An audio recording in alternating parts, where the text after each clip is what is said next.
Welcome to Thy Legal Lens, your go-to channel for understanding the legal rules governing digital media and beyond.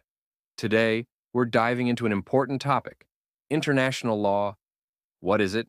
How did it start? And why does it matter?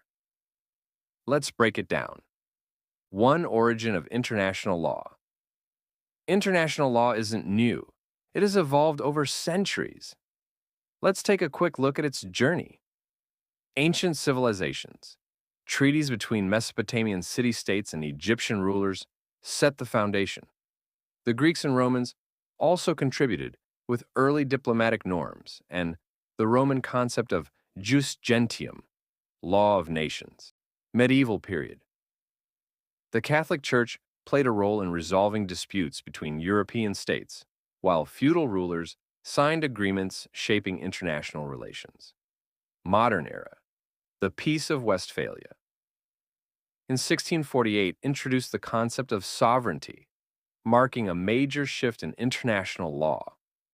Then came Hugo Grotius, often called the father of international law, who argued that nations must follow legal rules, even in times of war. 20th century and beyond, the League of Nations, 1919, tried to establish global peace, but it failed. However, after World War II, the United Nations, UN, was formed in 1945, creating a structured legal system for nations. Today, international law continues to evolve, addressing issues like human rights, cybersecurity, and environmental protection. 2. Definition of international law. So, what exactly is international law? Let's hear from the experts. Oppenheim. International law is the body of customary and treaty rules considered legally binding by states in their relations with each other. J.L. Brierly.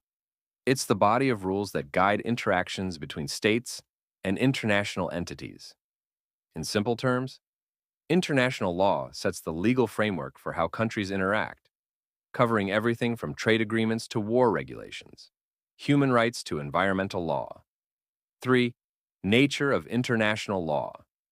Is it really law? Is international law enforceable? Now, some argue that international law isn't real law because it lacks a global police force. Others say it's binding because states voluntarily agree to follow it. So, is international law really law? Let's analyze. Yes, it's law. Nations sign treaties and create legal obligations. Courts like the International Court of Justice, ICJ, enforce international law. Violations can lead to sanctions or diplomatic pressure. But it has limitations. No single authority to enforce rules. Some powerful countries ignore international rulings. Compliance often depends on political and economic interests. Example: a country violating human rights and facing UN sanctions. So, while international law may not have a global enforcement agency, it still influences how countries behave. Think of it as a rule book for the global community. 4. Basis of international law. Where does it come from? International law doesn't just appear out of nowhere. It's built on several sources. Let's break them down. 1. Treaties and agreements. Written contracts between nations, e.g. UN Charter, Geneva Conventions, Paris Agreement. 2. Customary law. Long-established practices that countries follow as legal norms, e.g. diplomatic immunity, prohibition of slavery.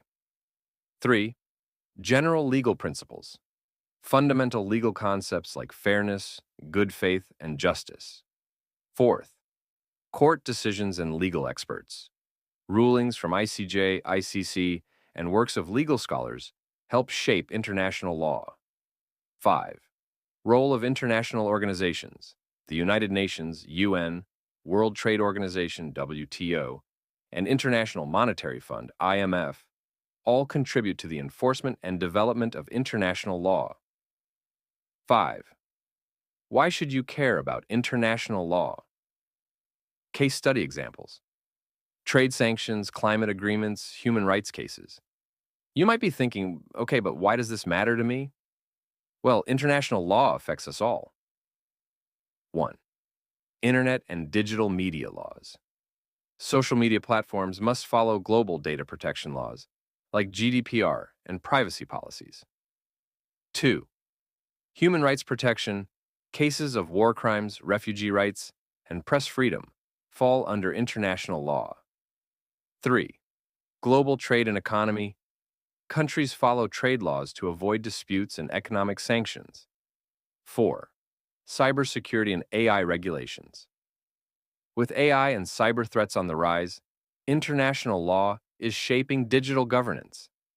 That's a wrap on today's video. Now you know the origin, definition, nature, and basis of international law. But this is just the beginning.